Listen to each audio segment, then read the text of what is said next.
J'aimerais remercier aussi la Société et Karim de l'invitation de vous parler aujourd'hui de notre travail.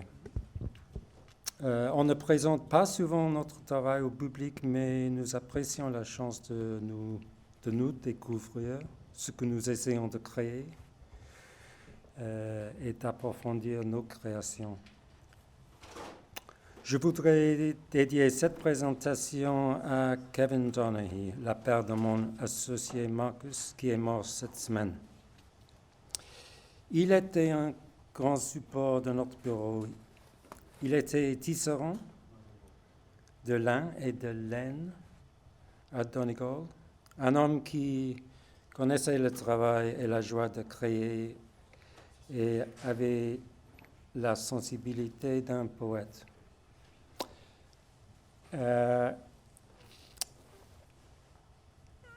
Alors, l'endroit où nous travaillons, c'est derrière une devanture de magasin du début du 19e siècle à Dublin. Notre bureau est né d'une culture qu'on partageait. Nous deux associés avions travaillé chez les entrepreneurs, constructeurs, avant d'être architectes. Et maintenant, je vais continuer en anglais pour votre santé et pour que vous compreniez mieux. Alors, a little bit about our practice, a little bit more about our practice. The focus on physical making and drawing in our practice is an effort to remain close to building while engaging with new digital media. The translation from drawing to building is a practice which starts in physical survey, tapping walls and walking ground. The intermediate processes of design are excursions through various media, which return ultimately to sight in the placement of work on the ground.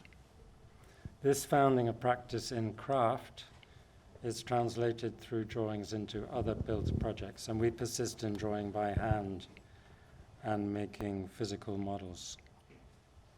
Digitally driven practice, as typified by BIM and CE marking, they operate in a space which is not always sympathetic to the call of place. We are interested to explore how our practice, while precise and painstaking in its conception of spaces and details, might embrace the peculiarities of place. In pragmatist thought, concept is a rather crude thing, and refinement comes through engagement with the real and with real places. So in our circular economy, we like to know where material and things come from and to imagine their future possibilities and transformations. So I'm going to start by showing you two exhibitions in which we have been involved to try to explain how we think about our environment and how we see our role as architects. The first is a recent exhibition called Housing Unlocked, in which participating architects were asked to describe to the public an approach to addressing the housing crisis that we are experiencing in Ireland, in which there's an acute housing shortage and an urgent demand for new living accommodation. We chose to make a study of our area of the city, the Liberties. This started with a research project investigating the wealth of housing environments built in the area over the last century and earlier, and it culminated in a model describing an approach to intensifying the occupation of this part of the city, an approach which we called urban horticulture. We used the devanture of our office to display the research and design as they progressed. Part of our proposal included projects in progress at our workplace, over which I also have my family dwelling. This is a former merchant's house to which I added an extra floor and extended to the rear to accommodate a growing family. And also forging a connection between the house and the courtyard garden. We're also making a self-build project, which I'm building in the courtyard for a workshop and studio, which is work in progress, and it's actually nearly finished now. In the main house, the terraces face east and west, connecting with the surroundings, while the bathroom is cantilevered from the back wall, allowing the 2-room per floor arrangement of the 19th century house to be preserved. And that's the self-build project in progress at the back. We then explored 2 different parts of the neighborhood to find opportunities for intensification. This one is a historic 19th century city block where we proposed infill units along the back laneway, living units over the shops and internal courtyards leading to other discrete dwellings. Our idea for urban horticulture provides all units with a protected threshold space, a courtyard, garden, or terrace, dual aspect to each living unit, and it provides the seeds for upgrade of existing dwellings and improvement of the public space. Importantly, it can be realized in small pieces as funding allows. The other location is an area close by where the historic block was demolished to build linear housing blocks in the mid-20th century. These blocks, although they were well built originally, have suffered many of the problems associated with local authority housing of this type, such as poor common areas, insufficient facilities and outdoor space, and poor maintenance. In our study, we proposed to consolidate and intensify the blocks, making more generous access decks and thresholds, improved circulation, south and west-facing balconies, improved thermal performance, and additional units, and shared facilities at gabled ends, so building on the blank gable ends of these housing blocks. Our study showed the potential for 336 new dwellings and 250 rehabilitated dwellings in that study area. This section, through an upgraded block, describes its reinhabitation with the potential for winter gardens and flexible living with the option of duplex apartments for intergenerational occupancy. The second exhibition was part of the Venice Biennale of 2018, curated by Grafton Architects, who some of you will know as previous speakers here. As part of their exhibition, which was entitled Free Space, we were invited to make an interpretive installation describing the idea of free space in a given project, not in our work. In our case, it was the Anhembi Tennis Club by Vila Nova Artigas in São Paulo in Brazil. For those of you who didn't visit the Biennale, free space is that dimension of architecture that goes beyond the brief or the program,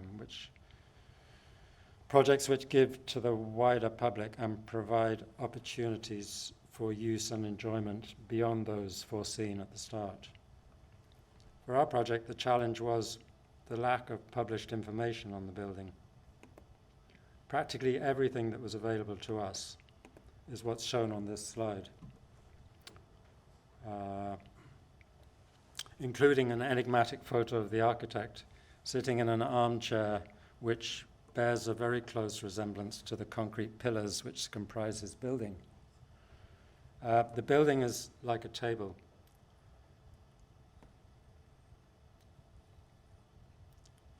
It's open underneath, so it's comprising a roof of open V-shaped beams and gutters supported on dynamic columns of reinforced concrete.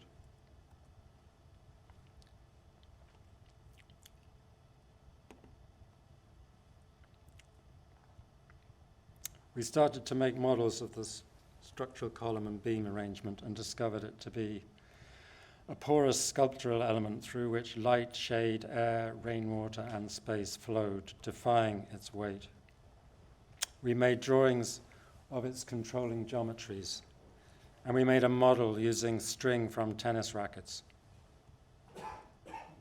We investigated the obsession with the articulated column through the architect's work and tried to describe how the column gathered and spouted rainwater through its carved organs. We made models and reliefs in many materials. A major part of the exhibit was an imaginary long section, of which this is part, through the building, intended to describe how beyond its use as a tennis club, it is in fact an intensively used community center, a kind of forum, like a city block in itself. The other part of the exhibit was a cabinet or a tabletop incorporating drawings of the building on plywood and a range of test models we had made. This included columns cast in plaster and bronze and fabricated in card, paper, and plastic. And they were set onto a mirror in this cabinet. It also incorporated a model of a quarter of the tennis hall made in hardwood, which, when observed through a small hole in the side, is reflected in 2 panes of mirrored steel, giving a sense of being in the space. It was an interesting experience. We were interested to discover how the process of discovery and making of the work of another architect had similarities with the way we might investigate and record a found building, a site, or a landscape before starting a new design project. We made an exhibition in our practice in 2005 called Homework, Space, Garden, Structure. It was a research through design project in the university in which we teach, and it also traveled to North American universities. In it, we investigated 3 small domestic projects that we had built in very different contexts. We wanted to show how the projects engaged with the site and how they came about through a close attention to context. And material and topography were constant threads in this work. We described each of the 3 projects through a model and chose to use timber to communicate inherent qualities of landscape and architecture. Weathered Turkish oak as a base for each model, which was cut by chainsaw from the shattered surfaces of a client's fallen tree. And then the superstructures were in worked oak and limewood. The first of these 3 projects are House for Musicians in Donaghy in the northwest of Ireland. It's a concrete raft set into the coastal heath with polished concrete floors and furniture, all made from local stone, and solid timber as the primary structure for roofs and terraces. The accommodation is arranged around a central family room that can be used as a small auditorium for traditional music. The boarded ceilings and roof structure are tuned to the requirements and acoustic quality of Irish traditional music. And we had an architect working with us at the time who was a fiddle player and had the expertise to use the right build-up of timber to make for the perfect acoustic. The familiar construction of thick plastered blockwork walls is used to make hidden mural staircase behind the chimney that connects to a living room down near the water's edge. So it's familiar construction for builders.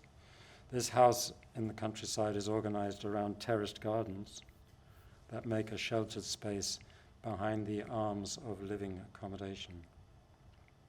It has a timber roof structure, which is raised off insulating clay block walls, which are, I think, used here a lot more than they are in Ireland, and steel frame elements, giving the building the sense of being a kind of garden wall through which one might get views of the landscape beyond. The third project was an addition to a house on an urban back garden site in Dublin.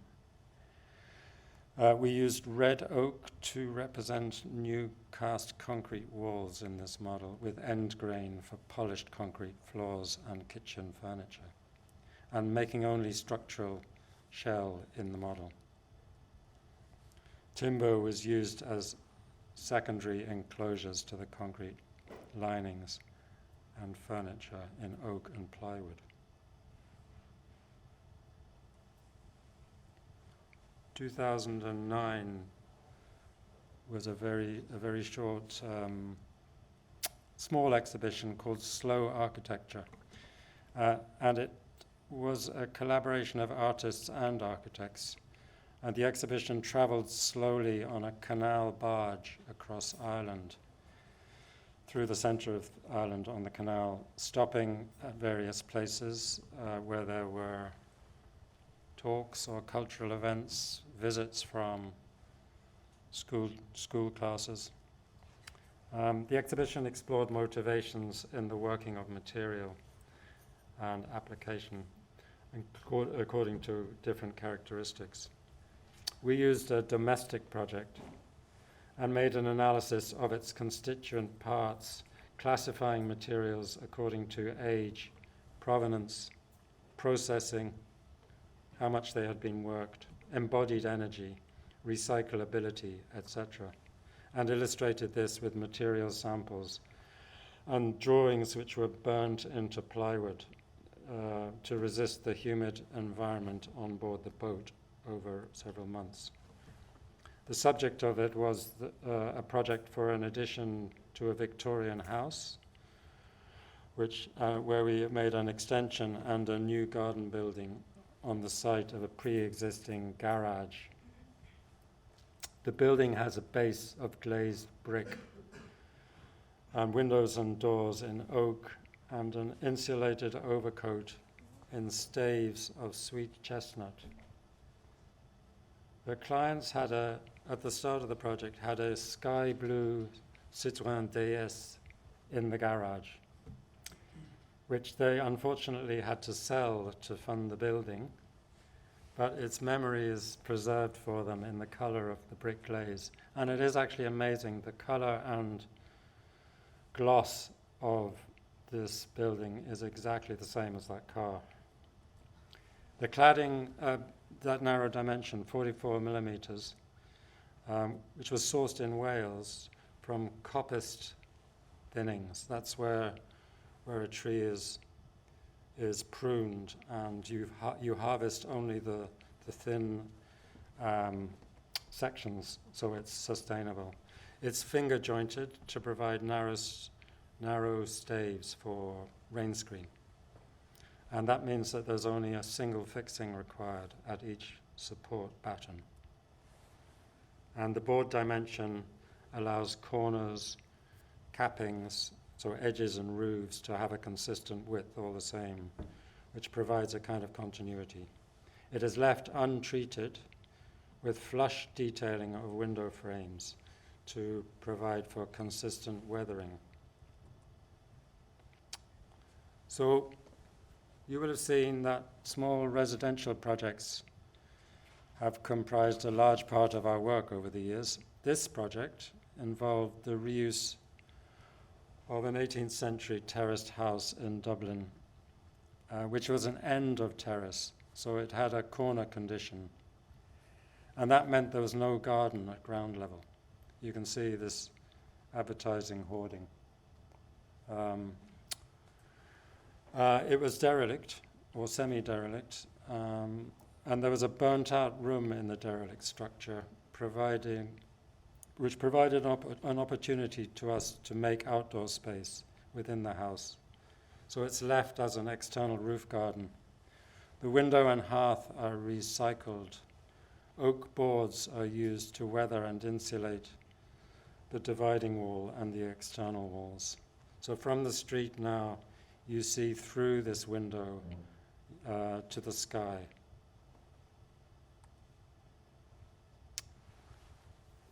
This was a project for a new house in Woodland in a residential suburb of Dublin. It's a family house with 2 staircases, unusually, which rises above its woodland context to grab views over Dublin Bay. It remained unbuilt due to a change in the client's circumstances. So when we were invited to present a work for a Dublin gallery, we decided to make a hardwood model of this project, as we were unlikely to build it unless we can find a new client for this. It was also exhibited in London at the Royal Academy Summer Exhibition in 2021. The design was an outcome of a series of studies for a house with interlocking volumes in section, in which the rooms rotate and stack around a chimney. So this provided a bedroom floor for the children and a kind of penthouse for the parents. One of the stairs climbs next to the chimney. The other is hidden in the walls and exits onto the roof of the garage. In this way, the house offers possibilities for intergenerational living with a degree of future independence. The model was made in FSC certified Iroko, and it was made by a graduate of the university in which we teach. End grain base is brushed to provide raised grain for ground surfaces, and interlocking slabs for walls. The end grain in herringbone format for the pitched roofs. And we chose not to model the external glazed screens and to leave thresholds ambiguous for later development.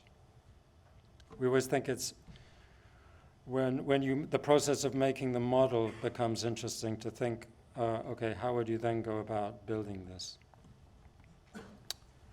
So in our work and in teaching, we're increasingly concerned to minimize the environmental impact of what we do in material terms and to look for solutions in the places where we operate and those for whom we work. A client gave us this text, which has become a kind of mantra for us. It's by Wendell Berry, the American agrarian writer. He says, "Where are we? What is this place in which we are preparing to do our work? What has happened here in human time? What is the nature or the genius of this place? What will the nature of the place permit us to do here without exhausting either the place itself or the birthright of those who will come later? What even might nature help us to do here? Under what conditions, imposed both by the genius of the place and the genius of our arts, might our work be healthful and beautiful?"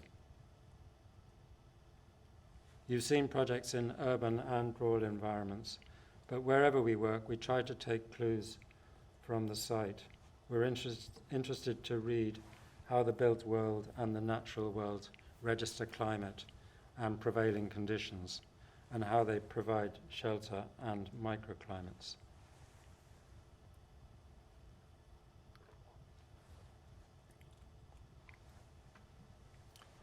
Detail and material are at the heart of what we do. There's always an inspiration in how other cultures and previous occupants have used resources. This potager in the Savoie, an area which I go to frequently, or try to, demonstrates a beautiful and pragmatic combination of materials with great economy.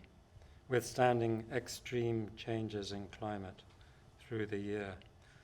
So the slate protecting the end grain of the timber and the stone holding the slate in place.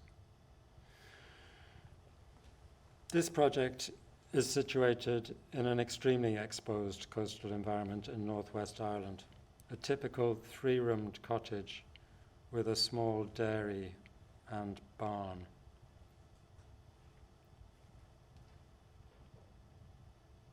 The dairy is the small square building top right, and the barn is the stone building on the left.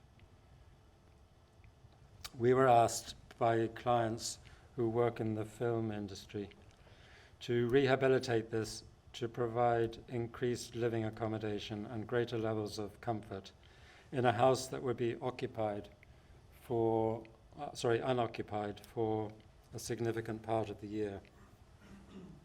Our approach was to line the west of the cottage with a thickened glazed wall, a kind of winter garden, to insulate from the prevailing wind and trap solar gain, and to connect the parts to provide a sheltered courtyard. The small dairy is extended upwards to a second floor to provide views of the sea.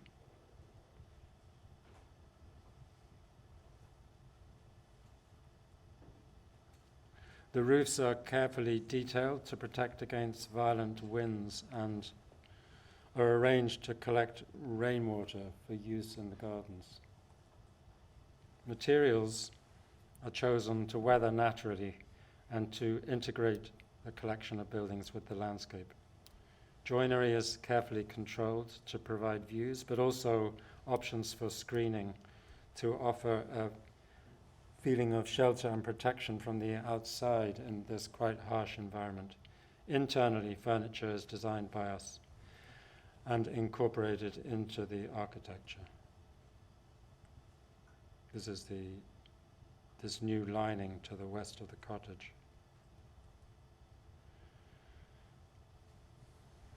The existing structures are connected together with a new pitched-roofed room which contains kitchen and dining and is the new heart of the house. Furniture is integrated into the walls.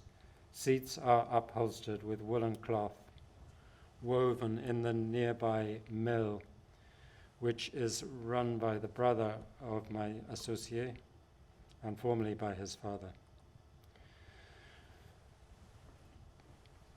I'm going to now show finally 2 projects in a little bit more detail. This is a tiny gate lodge. I don't know if you know this. Gate lodge is a small house at the gateway of a large mansion. It's 32 square meters, and it belongs to a house in the hills above Dublin. It's home of the former farm stewards who ran the farm and their son, and it was a significant element in a long-term vision for the estate and was revived as a home for the new participants in the life of this estate. The lodge marked the entrance to the main driveway, which was planted with mature Himalayan cedar trees. These are deodar, a quite exotic kind of cedar, backing onto the walled garden at a point where the estate boundary wall had become overgrown with hedgerow. So the wall had started to fall down.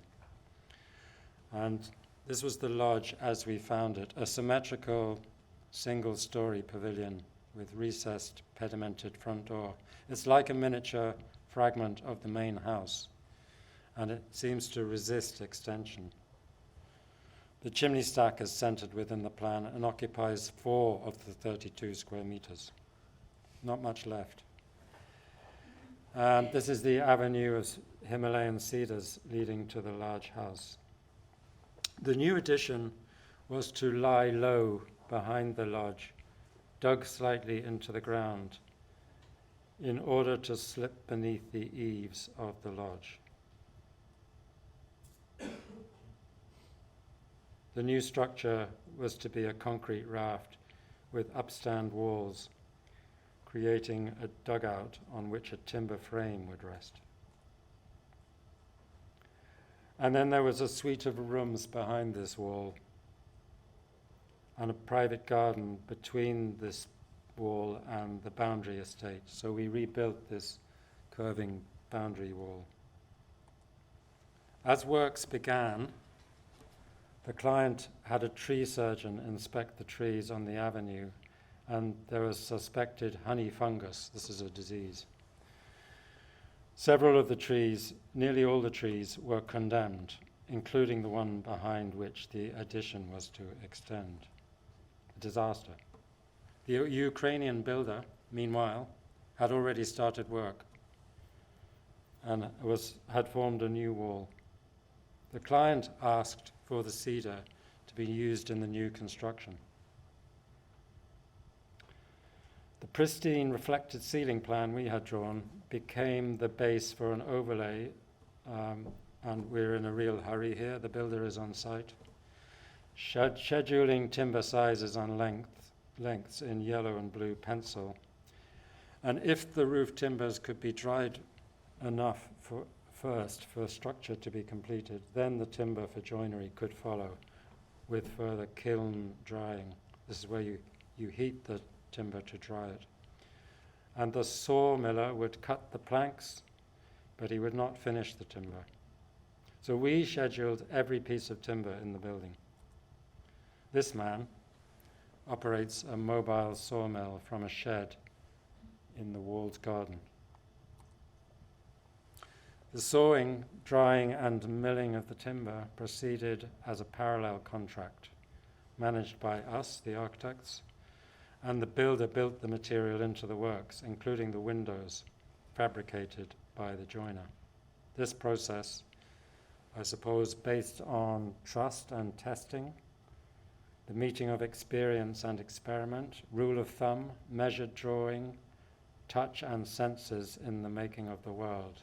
It's not about a client looking for taps in catalogues, but one who, through a rural network on the fringe of the city, proposed making architecture in a more intuitive way.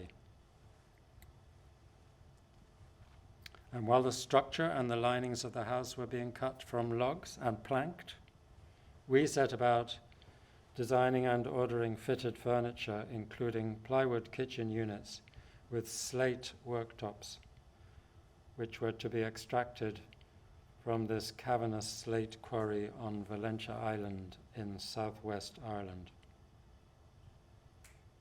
This quarry is amazing and has been used also as a performance space for opera. It's a process not very different from the thicknessing of the timber. The stone extraction is carried out as a small-scale rural enterprise, and it once supplied material for the construction of significant projects in Europe, such as the Opera House here in Paris and the Houses of Parliament in Westminster. The quarry closed down and it reopened as a very small enterprise, and it's producing raw material of a high quality for use in construction projects.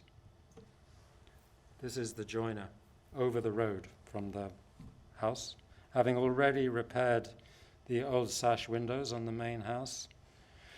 He agreed to mill the timbers and make the joinery, provided the client took responsibility for the wood if it warped or bent. The precious Himalayan cedar is used for exposed structure, put together by Ukrainian joiners with engineered and discrete connection details designed very quickly. The structure, the cladding, and the joinery are all built with fragrant and durable Himalayan cedar, cut from expiring trees on the avenue and milled across the road.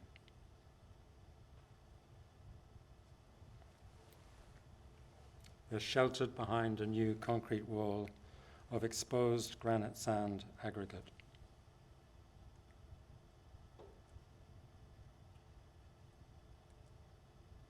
The fabric of the old lodge was restored.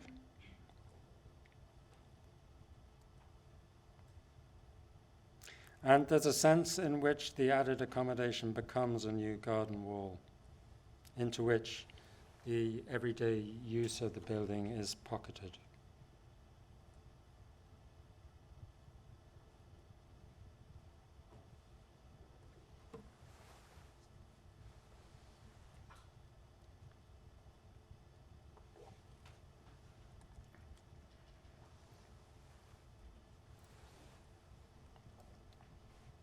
And when you go into this house now, even 8 years later, 10 years later, there's this fragrance of deodar. It's like walking into a cigar box, and actually quite relaxing. A house in which all the visible joinery was grown on site and travelled 10 kilometres to be planked and kiln dried before returning to be finished in a workshop across the road.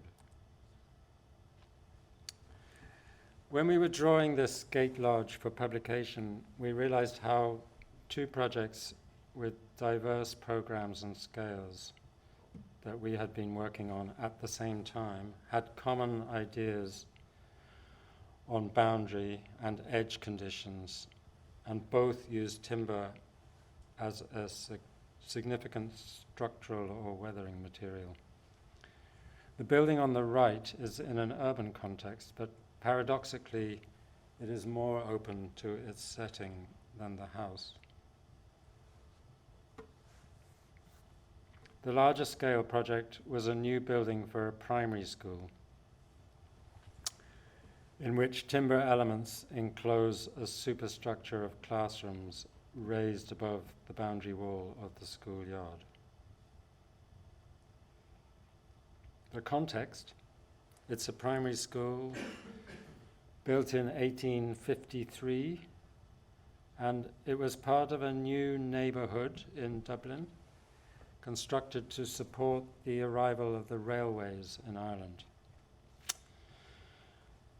So this whole voisinage was built at this time for the railways. It was built in rough limestone with slate roofs and comprised high-ceilinged classrooms for infants, girls, boys and adults all in one building, and it was a new model for Irish education at the time.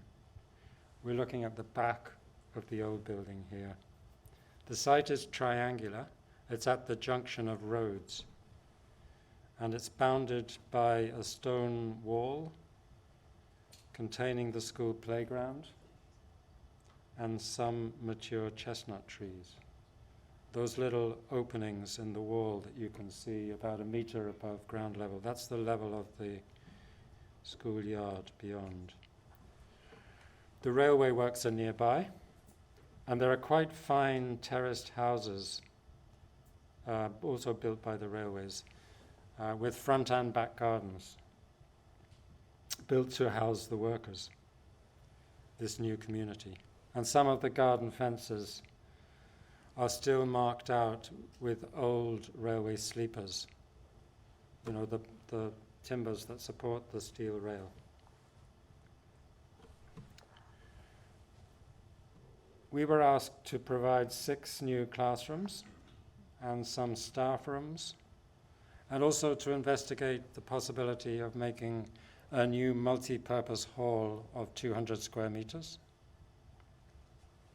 So we investigated building in this triangular pocket at the back of the site onto the end of the terraced houses and stacking pairs of classrooms over a hall.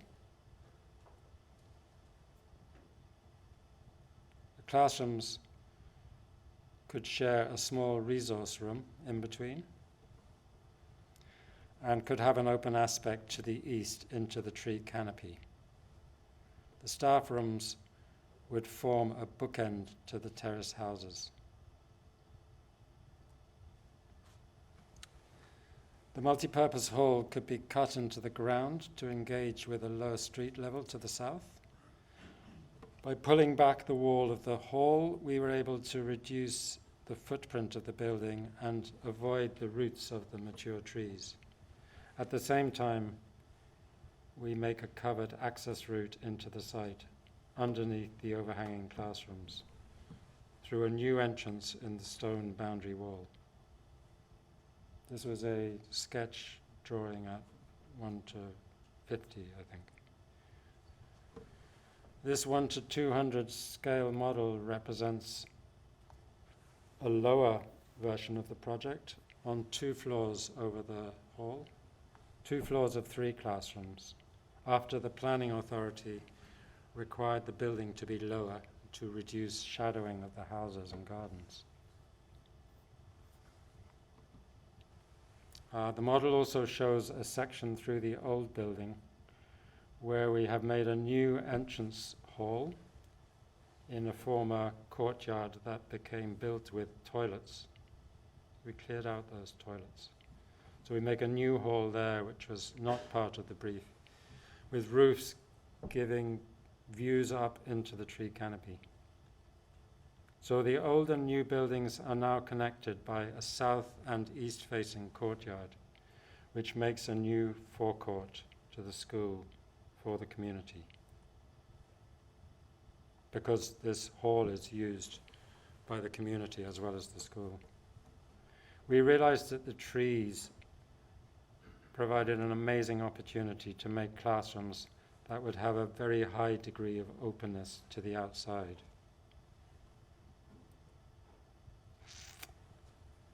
The access to the classrooms becomes a breakout space for the classroom.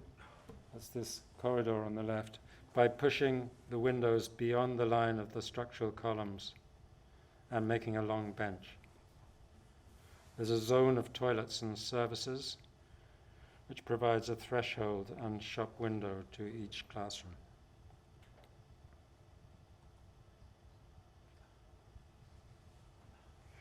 My colleague Marcus had worked in America after his studies and was familiar with these incredible timber-framed granaries in Tennessee. These buildings make a sheltered work area around the base of the building. In our case, the Department of Education regulations, that's the department who regulate school construction, prevented us from making a timber structure for school buildings, even though the engineer would have been interested in doing so. So we made a concrete composite frame and wall structure with cantilevered beams and in situ concrete slabs. But we were interested in working with the envelope to make an insulated timber skin using coppiced sections of sweet chestnut, similar to the small project you saw earlier. And we made many studies of this. To articulate this, to make a glazed wall with timber fins, which would have the same section size as the railway sleepers making the gardens. To use this to filter out direct sun and give generous views into the woodland. These are some studies in plan at 1:5 scale, showing how the cladding relates to the windows, above and below the windowsills. And we made a lot of studies about the grid and the spacing of these fins to ensure that no direct sunlight would enter a classroom, because also classrooms are using computer sometimes. This is a full-scale detail showing how the timber screen works with the window frame set behind. The assembly of this on site. All of this designed pragmatically in our office with some input of a structural engineer, but without any kind of specialist facade consultants. We were really making this up as we went. This is the building nearing completion. So this is the new classroom environment, looking through the shop window and the classroom into the landscape beyond. I suppose these are classrooms which change with the seasons, and they're naturally cross-ventilated. The thickness of the facade also includes heating elements. You saw that the sill level steps from seat to opening window, and within that void there's a kind of a radiator that draws in fresh air from the outside and circulates into the classroom and is controlled by CO2 monitor. Because obviously the classroom environment is intensively used. Here's morning sun in the forecourt, which we found by surprise reflects up under the timber soffit. There's the ramp coming from the new entrance.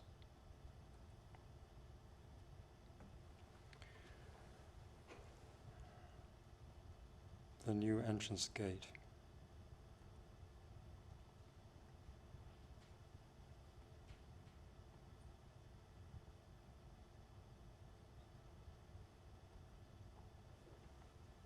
So there you get a sense of the new schoolyard, where new and old meet.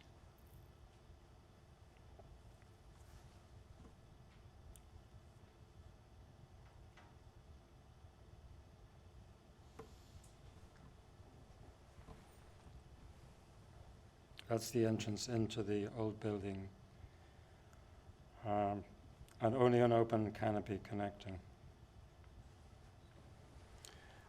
We were fortunate that this project was shortlisted for the EU Mies Awards in 2017. And as part of that exhibition, we had the opportunity to make a short film, which was made by a director from London called Henrietta Williams. And I'd like to finish by showing you this. It's 8 minutes if you have the energy still. And it shows the physical fabric of the project through a day in its working life.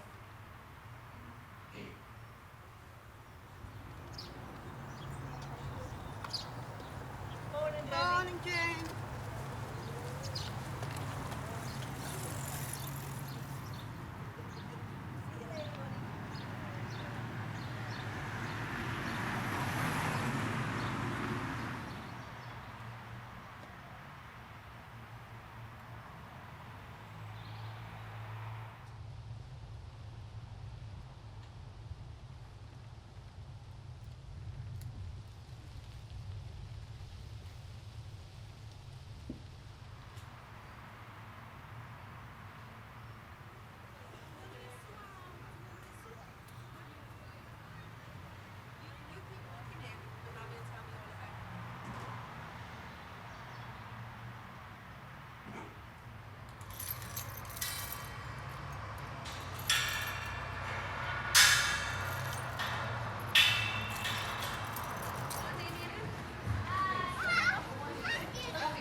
How are you this bright and early morning?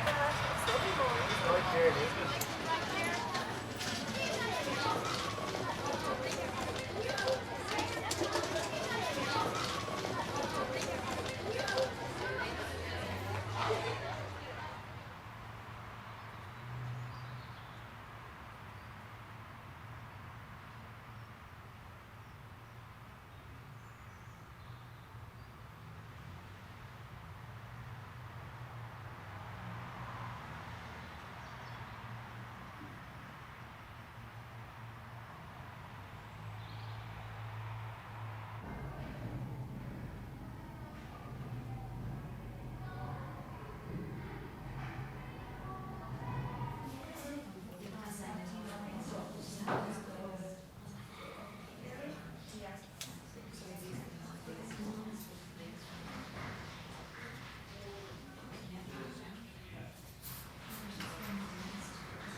swap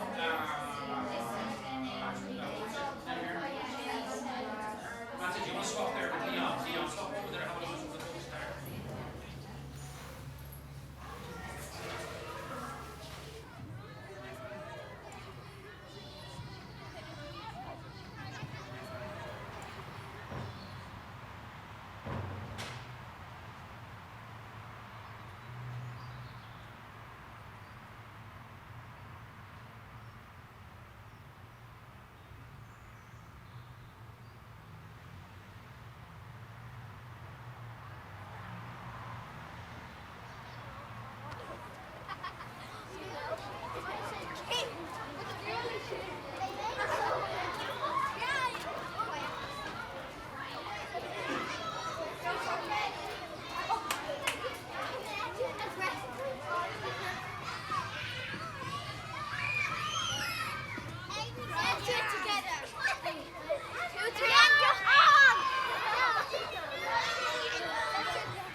We have lots of space now, and in third class you can look out the windows and you have a good view of the trees.